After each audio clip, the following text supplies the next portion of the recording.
नमस्ते बच्चों, मैं डिम्पल भट्ट श्रीमती जेएमजी हाई स्कूल शेरथा, जिला गांधीनगर, कक्षा 9 के इस क्लास में आपका स्वागत करती हूँ।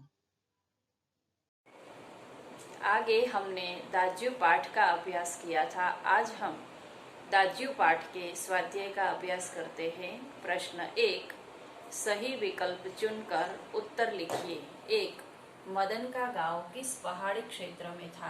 अ, मसूरी, ब, शिमला, क, दार्जिलिंग, क, अल्मोड़ा। इसका सही जवाब है क, अल्मोड़ा। प्रश्न 2, कहानी के अंत में नए ग्राहक हेमंत को मदन ने अपना क्या नाम बताया? अ, मदन, ब, पहाड़ों, क, बाप। यहाँ बाप छपा हुआ है लेकिन बोई होना चाहिए, और ड, बेयश। इसका सही जवाब है क, बोय। प्रश्न 2, निम्नलिखित प्रश्नों के एक एक वाक्य में उत्तर लिखिए। 1, मदन का गांव किस पहाड़ी क्षेत्र में था? मदन का गांव अल्मोड़ा के पहाड़ी क्षेत्र में था। प्रश्न 2, नए ग्राहक हेमंत को मदन ने अपना क्या नाम बताया? नए ग्राहक हेमंत को मदन ने अपना नाम बोई बताया। प्रश्न 3, जगदीश बाबू के व्यवहार से मदन को चोट क्यों लगी? क्योंकि उसके प्रति अपनत्व को उन्होंने तोड़ दिया था, इसलिए। प्रश्न 3, निम्नलिखित प्रश्नों के 5-6 वाक्य में उत्तर लिखिए। जगदीश बाबू को पहले पहले नए शहर में आकर कैसा लगता था?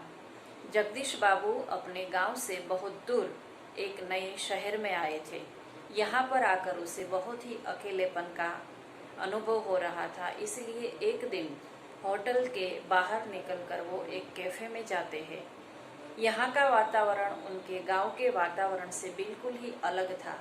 यहाँ उसे चैन नहीं मिलता था, इसलिए वो एक कैफे में पहुँचते हैं और कैफे में जाकर उनको शोरगुल और अन्य व्यक्तियों से मिलना जुलना मिलता है।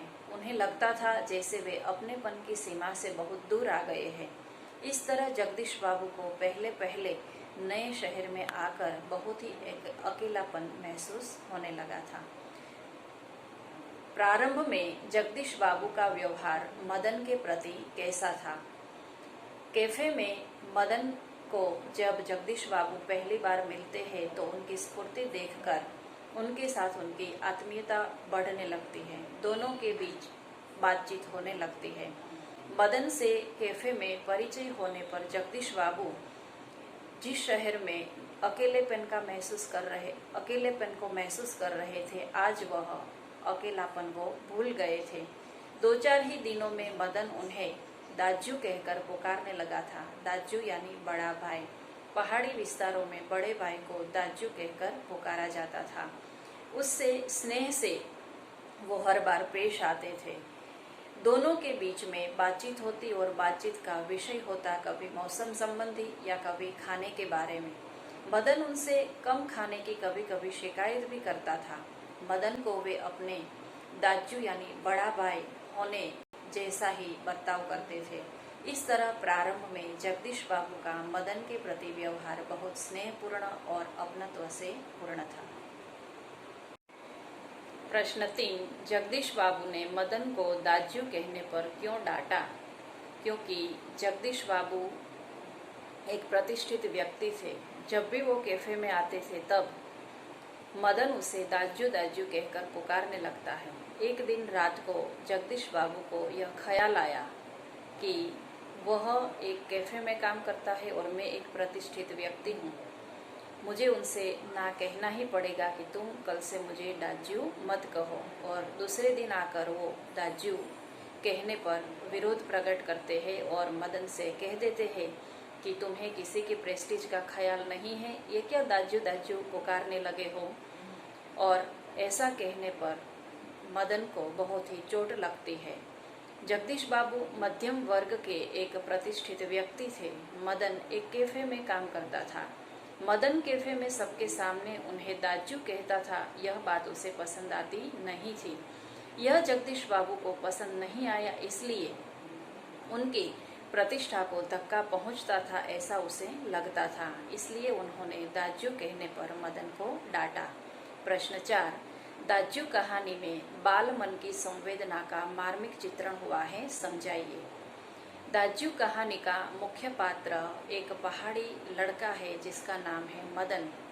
वह एक बाल मजदूर है, कैफे में काम करता है।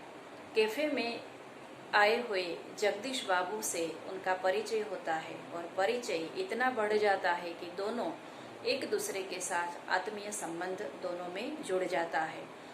वह जगदीश बाबू को दाज्यू कहकर पुकारता है क्योंकि वह उनके पड़ोस के गांव के रहने वाले थे और पहाड़ी विस्तारों में बड़े भाई को दाज्यू कहा जाता है। वो उसे दाज्यू कहते थे, लेकिन एक दिन जगदीश बाबू ने उसे मना कर दिया कि तुम्हें किसी की प्रेस्टीज का ख्याल नहीं है, अब तुम मुझे दाज्यू कहकर मत पुकारो। उनके कोमल मन को धक्का लगा। कोमल मन के मदन को ऐसा लगा था जैसे उनसे कोई बड़ा भाई किसी ने छीन लिया हो। दोनों के संबंध जो निकटतम थे वह आज दूर हो गए। जगदीश बाबू ने उसे डांटा तो उसके कोमल मन पर जब गहरी चोट लगी, जिससे वह बड़ा भाई मानता था, उसका बुरी तरह डांटना वह सहन नहीं कर सका। मैनेजर से उन्होंने सिर दर्द का बहाना बना लिया और वह घर चला गया। घर जाकर एक कोठरी में बंद हुआ और सिसकियां भर भर के रोने लगा। इसके बाद जगदीश बाबू उसके दाज्यू भी नहीं रहे थे, वह उनके लिए सिर्फ बोई बनकर ही रह गए।